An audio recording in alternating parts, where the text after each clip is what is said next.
मात्र मी मुख्यमंत्री आणि उपमुख्यमंत्र्यांच्या साक्षीने सांगेन, प्रत्येकाला आपली आपली मतं मांडण्याचा अधिकार आहे, विचार मांडण्याचा अधिकार आहे. ते घटनेचे शिल्पकार डॉक्टर बाबासाहेब आंबेडकरांनी दिला आहे.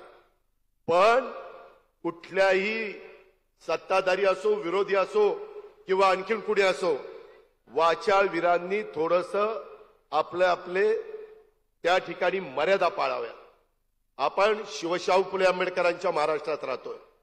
कुठेही वेडेवाकडे विधानं करून मुख्यमंत्र्यांना, महायुतीच्या सरकारला, घटक पक्षांना अडचणीत आणू नये. ठीक आहे, राग येतो, आम्हाला येतो, परंतु राग व्यक्त करण्याच्या काही मर्यादा असतात. त्याच्या संदर्भात भाषा कुठली वापरली जाते, सुसंस्कृत महाराष्ट्र कसा असला पाहिजे ते यशवंतराव चव्हाण साहेबांनी शिकवलेलं आहे. त्या विचाराने आपण पुढे चाललेलो आहे. यशवंतराव चव्हाण साहेबांचा विचार आपल्याला कधी सोडता येणार नाही.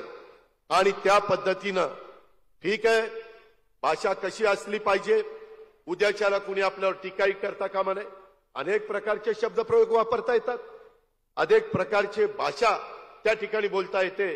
आणि त्याच्यामुळं महायुतीचं सरकार त्या विचाराचंच आहे.